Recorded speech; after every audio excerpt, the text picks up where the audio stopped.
दिल्ली शराब नीति से जुड़े मामले में गिरफ्तार मुख्यमंत्री अरविंद केजरीवाल को मंगलवार यानी 7 मई 2024 को भी सुप्रीम कोर्ट से राहत नहीं मिली है। अब इस मामले में अगली सुनवाई 9 मई को होगी। जस्टिस संजीव खन्ना और जस्टिस दीपांकर दत्ता की बेंच ने मामले में सुनवाई के दौरान ईडी से कई सवाल पूछे। जजों ने ईडी की ओर से पेश हुए अतिरिक्त सॉलिसिटर जनरल एसवी राजू से पूर्व डिप्टी सीएम मनीष सिसोदिया की गिरफ्तारी से पहले और बाद की केस फाइलों को पेश करने के लिए भी कहा है। चलिए आपको बताते हैं आज सुनवाई के दौरान कोर्ट में क्या कुछ हुआ।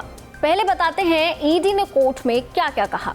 ईडी के वकील ने जजों को बताया कि इलेक्ट्रॉनिक सबूत नष्ट करने और 100 करोड़ रुपए हवाला के जरिए भेजने का आरोप है। होलसेल व्यापारियों को गलत तरीके से भारी लाभ करवाया गया। ईडी ने कहा कि शुरू में हमारी जांच के केंद्र में केजरीवाल नहीं थे। जांच के क्रम में उनका नाम निकलकर सामने आया।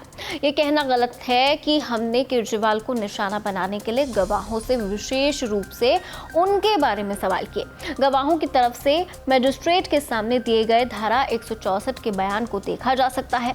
हमारे पास सबूत हैं कि खुद केजरीवाल ने 100 करोड़ रुपए की मांग की। इस बात के भी सबूत हैं कि वो गोवा चुनाव के समय जिस 7 स्टार होटल हयात में रुके थे उसके बिल का भुगतान चैरियट एंटरप्राइजेस ने किया था।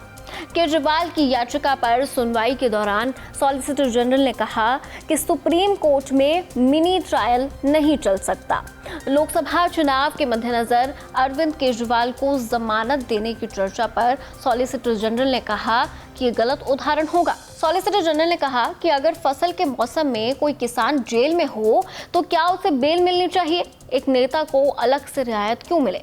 उन्होंने आगे कहा कि अक्टूबर में बुलाया गया था, अगर वो आ जाते तो ये नौबत नहीं आती। सुनवाई लंबी चलेगी, ये अभी अंतरिम जमानत का आधार नहीं हो सकता। ये संदेश नहीं जाना चाहिए कि कानून की निगाह में नेता आम नागरिक से अलग है।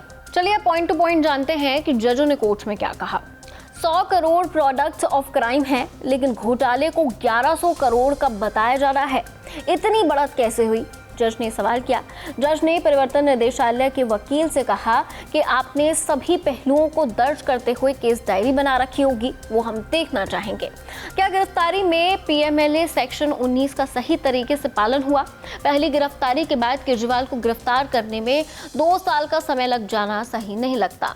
सुनवाई के दौरान जस्टिस खन्ना ने कहा कि हम सेक्शन 19 गिरफ्तारी की धारा के दायरे भी तय करना चाहते हैं। ये सुनवाई इसलिए भी है, जस्टिस खन्ना ने ईडी के वकील एसवी राजू से कहा कि ये चुनाव का समय है, दिल्ली के मुख्यमंत्री जेल में है। ईडी के फसल और किसान वाले उदाहरण पर जज ने कहा कि आम चुनाव 5 सालों में आता है, फसल का मौसम हर 6 महीने में आता है।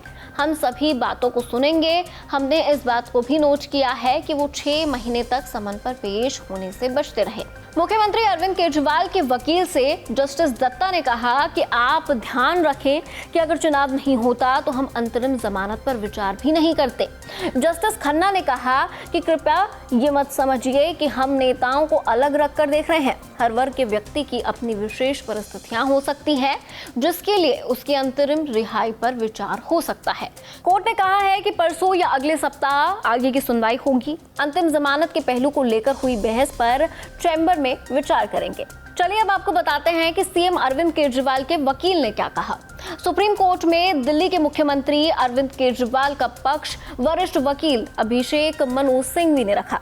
उन्होंने कहा कि दिल्ली में 25 मई को चुनाव है। पंजाब में 1 जून को कोर्ट ने कुछ समय सुनवाई के बाद इस बात को समझा है कि केजरीवाल कोई आदतन अपराधी नहीं है। उन पर कोई ऐसा गंभीर आरोप नहीं है कि रिहा करना गलत होगा। लेकिन यहाँ दूसरे पक्ष की तरफ से ये दिखाने की कोशिश की जा रही है कि सिर्फ चुनाव के चलते सभी पहलुओं की उपेक्षा की जा रही है। उन्होंने कहा कि पहले भी ऐसा हुआ है कि जमानत पर बाहर आए व्यक्ति को राजनीतिक गतिविधियों में हिस्सा लेने दिया गया है। सिंघवी ने कहा कि केजरीवाल घोटाले की जांच के दौरान भी मुख्यमंत्री थे और उन्हें काम से रोकना काफी अपमानजनक होगा। उन्होंने केजरीवाल के हवाले से कहा कि मैं वचन दे सकता हूं कि मैं कोई फाइल साइन नहीं करूंगा। जब ईडी के वकील ने कहा कि केजरीवाल बिना विभाग के मुख्यमंत्री हैं, इनके साइन करने का मतलब नहीं है। जवाब में सिंघवी ने कहा कि ऐसा नहीं है, केजरीवाल हर दिन 10 फाइल साइन कर रहे हैं। खैर, अब इस पूरी हियरिंग को आप कैसे देखते हैं, कमेंट सेक्शन में अपनी राय जरूर शेयर कीजिए। देखते रहिए एबीपी लाइव।